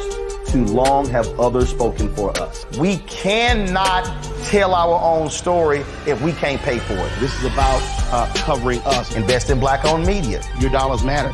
We don't have to keep asking them to cover our stuff. So please support us in what we do, folks. We want to hit 2,000 people, $50 this month, raise $100,000. We're behind 100,000, so we want to hit that. Y'all money makes this possible. Checks and money orders go to P.O. Box 57196, Washington, D.C. 20037-0196. The Cash App is $RM Unfiltered. PayPal is R Martin Unfiltered. Venmo is RM Unfiltered. Zelle is Roland@RolandSMartin.com. Hatred on the streets, a horrific scene, a white nationalist rally that descended into deadly violence. White people are losing their damn minds. As an angry pro-Trump mob storms the U.S. Capitol, we've seen We're about to see the rise of what I call white minority resistance. We have seen white folks in this country who simply cannot tolerate Black folks voting. I think what we're seeing is the inevitable result of violent denial. This is part of American history. Every time that people of color have made progress, whether real or symbolic, there has been what Carol Anderson at Emory University calls white rage as a backlash. This is the rise of the Proud Boys and the Boogaloo Boys. America, there's going to be more of this. Here's all the Proud Boys, guys. This country is getting increasingly racist in its behaviors and its attitudes because of the fear of white people. The fear that they're taking our jobs, they're taking our resources, they're taking our women. This is white fear.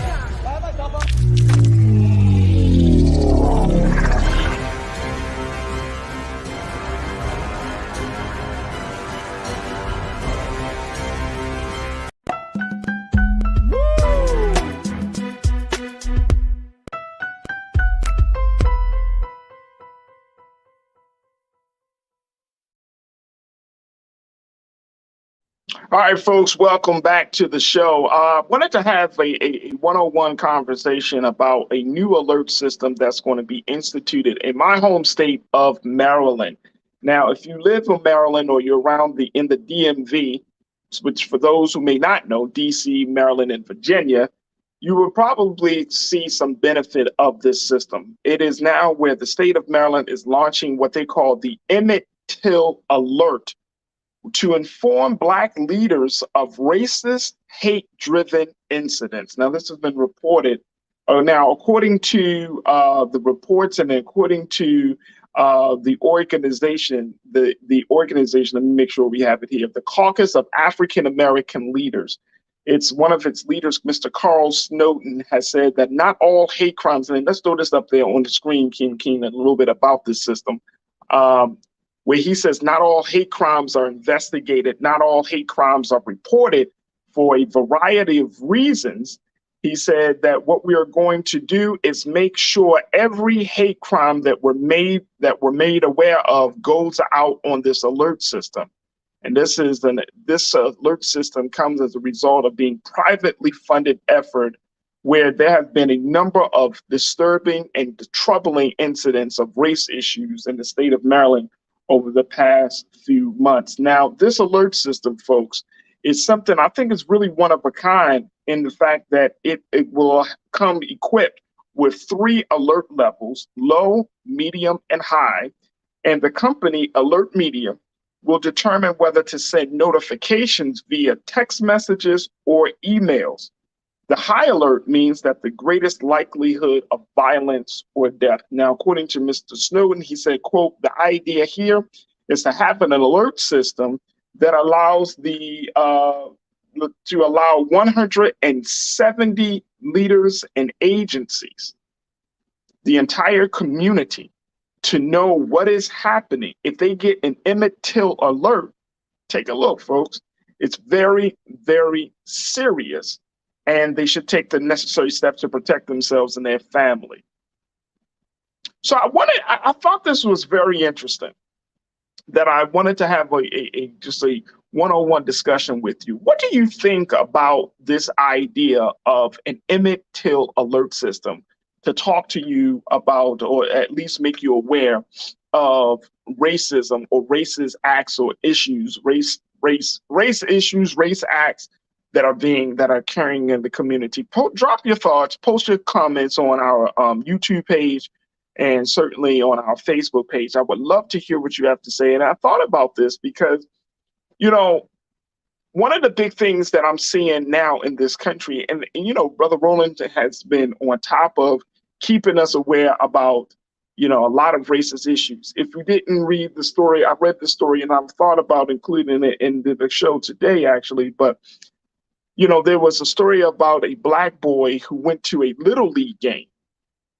And during the broadcast of this Little League game, you can see white Little Leaguers putting cotton in his hair, right?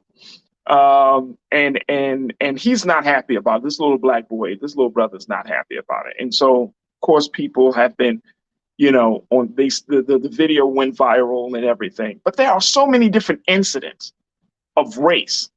To have an alert system, which they said would be modeled after the Amber Alert. The Amber Alert system is a way for us to, of course, keep people aware of kidnappings, especially of children, right? But it also covers adults, right?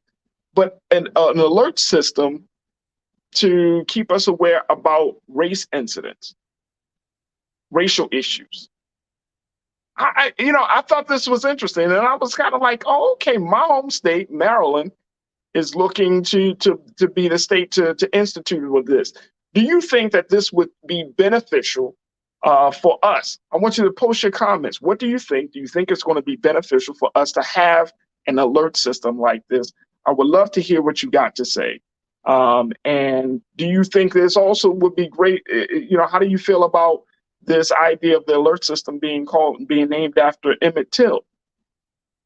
You know, it's in this country, I think that we need to have a better handle of how many racial issues or racial incidents that actually occur. Of course, we got the Department of Justice. Of course, we got the Department of Homeland Security.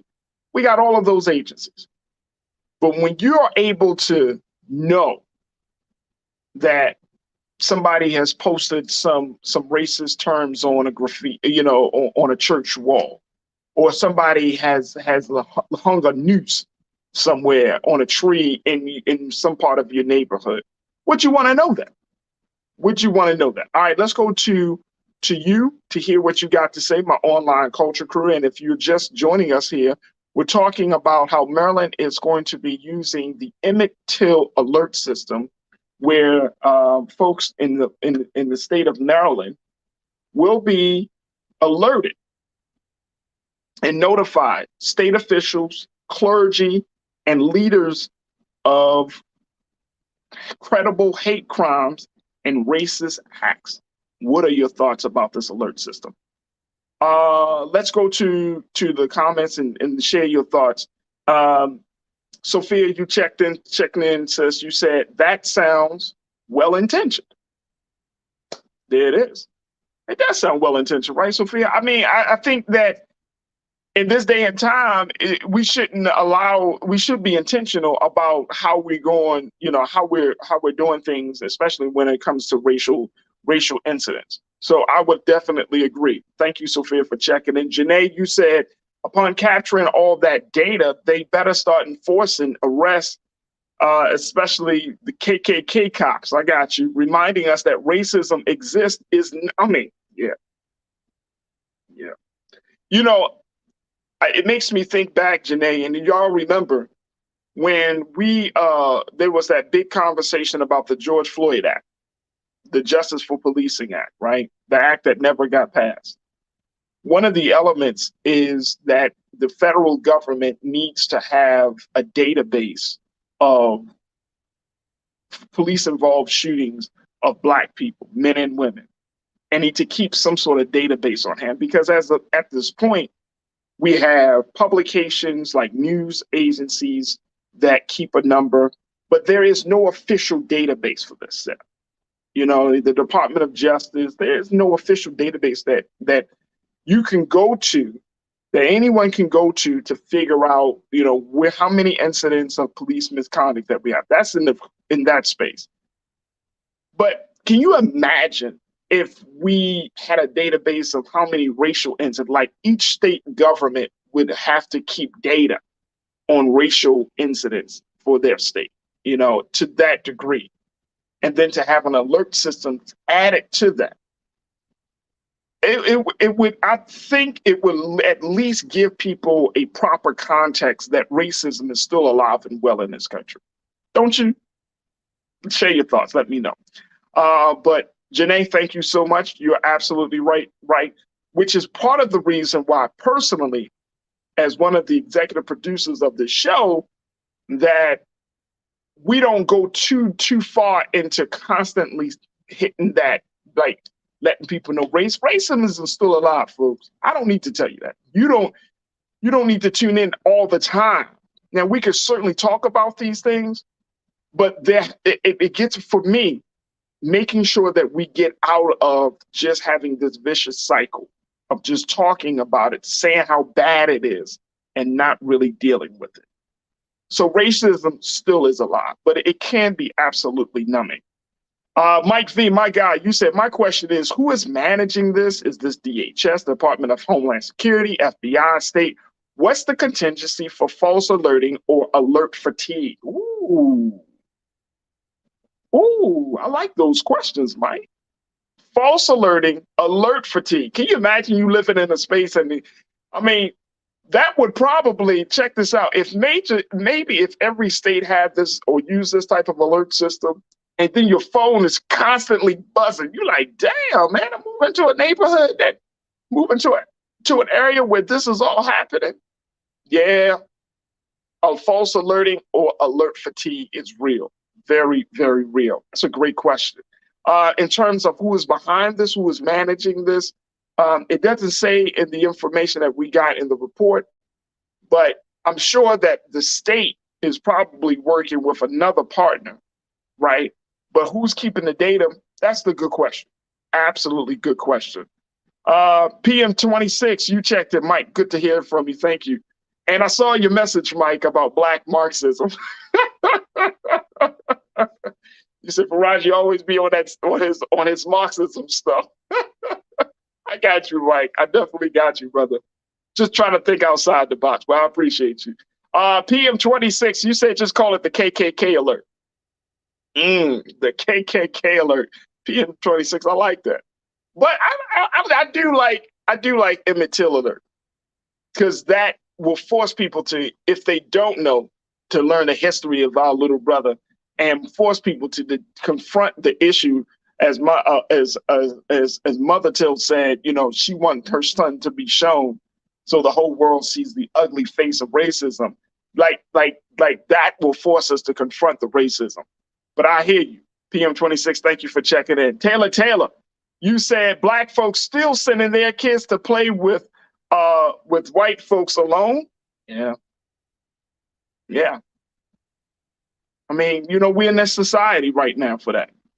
Willie, thank you, Taylor. Willie Frazier, my guy, you said this seems like monetization of Black trauma. A Karen and King get alerts.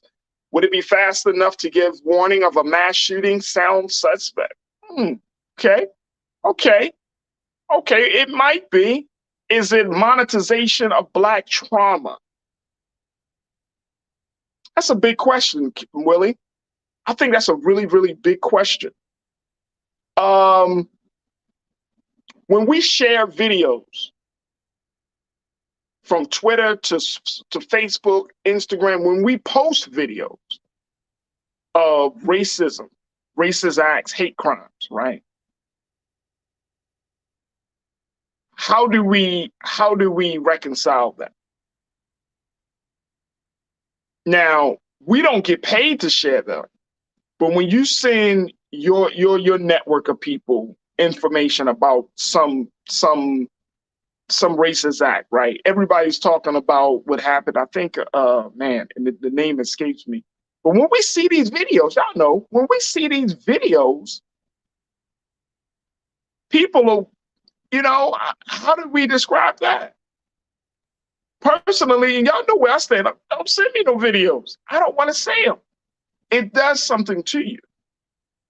But I'm not totally opposed to at least being alerted that some hate crime has been committed in my neighborhood. I think it puts people in a proper perspective. I don't want to push back too hard on that. But if we're talking about the sharing and the passing of Black death and Black trauma, I think that's a conversation we should have within the community as well, because we always sharing something. We always talking about that. So that's a good point. That's a very good point. Who benefits financially benefits a gain from that, Willie? I don't know. In a sense of, okay, you got the state, but it's an alert system. So it's like, hey, these things are happening.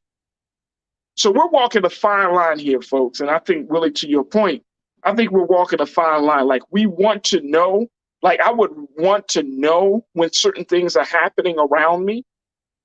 Then at the same time, not feeling like I have to learn about these things on my own.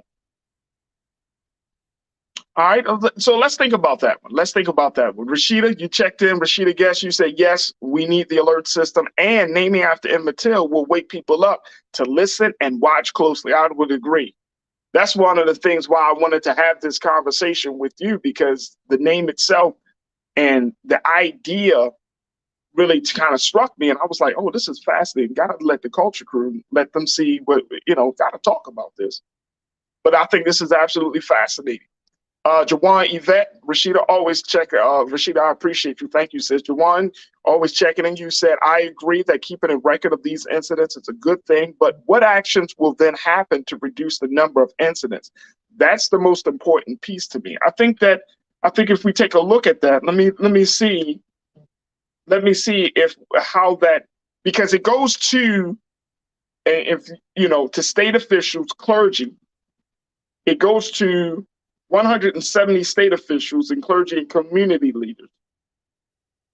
So it's like, if that information, if you got a racist act or a hate crime that has been committed, that goes to all of those different people who work for all of these different agencies and organizations, then the next step is looking at, okay, if I'm getting all this data, quote unquote, this live data, we're collecting it as a community leader. I'm relying on that. I'm collecting that. I'm going to the police. I'm talking to my local political leader. You know what I mean? But sometimes I feel like we need that to strengthen our case that racism is still a problem. You know what I mean? And I think you would agree with me on that one, Jawan. I think you would definitely agree with me on that one. But I appreciate you. Thank you so much. Karen Connor, you said, as a matter of protection and safety for Black people, it is an excellent idea. This is a combination of the Green Book and the Amber Alert. It is long overdue. It is a shame we need this. Yeah. And I agree. In the long run, this is about protecting it and saving lives, right? And saving us the hassle and just letting us know that these things are happening. Like, I would rather, tell me the truth, man. Because I feel like, and Karen, you may feel like this or not, but I feel like for some Black people, not everybody, but for some of us, we still live in this world, or we still move through society like this shit ain't happening. And this shit is happening every day. And it may wake us up. I'm not talking about those white people or agencies. It could be an alert to us, to wake us up to the point where we're like, man, this is really, really happening. So that's the part. Safety, protection. Yes, look, nobody wants to go out to their family. If you know there's some hate crimes being committed in downtown, you about to head downtown to enjoy a night out with your significant other, with your family. You want to know about that. I'm not driving to that. No, I want to know. I definitely want to know. So to that point, yes, I agree with you there, Karen. Thank you for checking in. McCole, you checked in. You said, look, this would absolutely be necessary. The Emmett Till Alert system to track racial incidents in the U.S. is necessary. The U.S. tracks our phones, our movements, etc. Right? Yeah. Right. Look, folks, look, we can't act like racism don't exist. We can't act like, somebody is trying to do us harm because of the color of our skin. And this might not just be about Black people. It could be against Asians. It could be against Latinos. It could be against the members of LGBTQIA. It could be against anybody, but you should know, right? We should know. You know what I mean? So we can make the best decisions. When we don't know, and this is the big part of it, when we don't know, then we put ourselves in a much more vulnerable place because we don't know. We don't know how serious things really are. McCole, thank you so much. Great point. Deborah, you checked in and said, I hope they will keep up with all the incidents that happened in Maryland. There have been so many, Deborah, in Maryland over this past couple of months. There's been so many of them. Let me just share with folks. Last month, federal officials had announced that they would investigate the Maryland State Police's employment practice to determine whether they're discriminatory.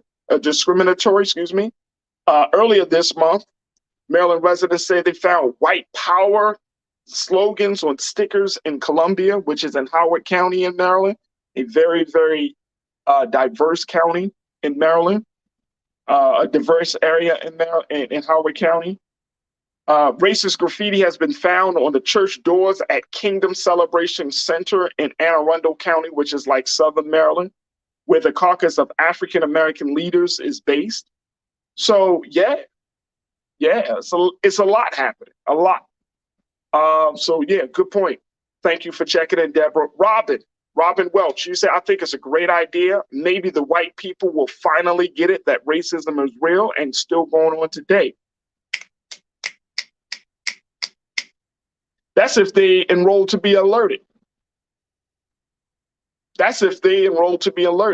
But imagine though, Robin, check this out. Imagine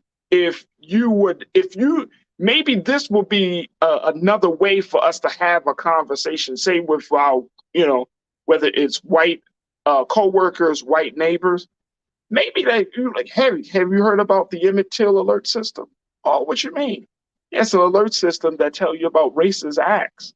Man, can you imagine having a conversation with somebody about this at the job? Maybe not at the job, but maybe, and when you're out in the streets or your neighbor or something, who may not get it, who may not understand it. This could be a way. So to that point, yes. Thank you, Robin, for checking in. Zoe, you said when you travel outside the U.S. into danger zones, the U.S. Embassy provides travelers advisory notes. Great point. You said this will have financial repercussions if people start going into these hot areas. Yes.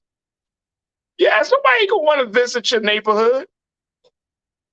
Nobody will want to come to your state if this was implemented across the country. But in the state of Maryland, there are some racist areas in the state of Maryland. I was, growing up in Maryland and Baltimore, you like, oh, okay. But once you leave Baltimore, which is 65% Black, once you leave Baltimore, you like, boy, you in a whole different world. You go out there into Maryland, some of them counties, Western Maryland and Southern Maryland, Charles County, like you're in a whole different situation. So yes, absolutely. Sandy, you checked in and you said that would be cool until you get the police involved because some of the incidents involve them. And we know they are very resistant to data. Come on now. Come on. But imagine having that data though at your disposal. Now they can't run from that anymore, right? That could be something, another piece of the arsenal in the toolkit. So yeah, Sandy, thank you so much for checking in. And Mary Christie, you said, you said, I think we should have an upgraded terrorism alert to include domestic terrorism, which often includes threats or acts of racist violence against us and often mixed with politics. Yeah. And maybe that could be a part of it. Maybe that could all be a part of it, you know? And you referenced January 6th. Maybe that could be a part of it. I wish that, imagine if we had an alert system for what happened on January 6th. Imagine if there was an alert system for what we saw in Buffalo, New York. Imagine if there was an alert system for all of those places. You know what I mean? If you have a gunman, or if you have, you know, I mean, just imagine. And this could open the door for us to have some much more deeper and bigger conversations about, you know, making sure that communities that have been historically and are presently terrorized, communities that are marginalized, that this could create a different network of how we communicate. This could be another tool. But I think it's interesting, and I don't want us to completely disregard it. I think that this is an idea that whose time has come, because we are in a very, very politically partisan time, but more importantly, like, race incidents in this country has gone up. We've talked about it before. And if we're still at a place where we're kind of like sitting under a rock and not realizing that this situation, the race issue in this discussion in this country is at an all-time high. Brother Roland, you know, Big Brother Roland, he got a book out coming, What White Fear. I mean, this stuff is real, man. Remember, there used to be a time where we used to think to ourselves, like, man, ain't no white person gonna come up in our neighborhood and start shooting. That is out the window. That's totally out the window. At any given time, folks, a situation can go down. Now, I'm not trying to create no fear, but I'm just letting us know the reality of the time that we're living in. At any given time, when we least expect it, a situation can go down. So this is huge.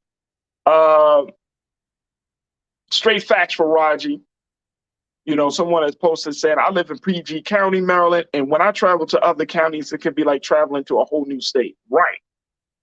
When I was traveling in Maryland, you need Baltimore City, you got Baltimore County, you got Howard County, you got PG County. These are like the counties with the largest concentration of Black people, right? But once you start getting into like Allegheny, you start getting up into like Hagerstown, that's where the state jails are. You know, Black folks up in there, but we just ain't living there. Weird. This is unfortunate. You know, you start to get to Charles County, you got to get into Sutherland, like Talbot County, all of those places. Man, you in a whole different ballpark. You know what I mean? You just in a whole different league of dealing with people. And as a native of Baltimore City and Maryland, you know what areas you can go in and what areas you stay away from. And that's any place, right? That's any place. So it's all about safety and protection, though. But more importantly, it's about making sure that we understand how serious things really are. Shalinda, you checked in. You said we were alerted about January 6th, though. Even the Orange Man told us it was going down. My relatives in Washington was like, we ain't going out here today. Yeah. I don't know about anybody else, but when I watched TV that day, I forgot what I was doing. I was at home doing something, and it just like, you know, the TV was on, and then I saw that breaking news, and I was like, whoa. And I just couldn't believe it. Could not believe it. Yeah, I think we were all pretty much quarantined in. I think everybody was still kind of shut down at that time. So it was like, whoa, this is happening. Yeah. McCole, you said, I also agree with an alert tracking domestic terrorism. Yeah, absolutely. Yep. So these things are happening. Wanted to put that out there, that Maryland is looking to institute this new system. You may see it in the state that you're in. I would love to see California do it and some other states do it.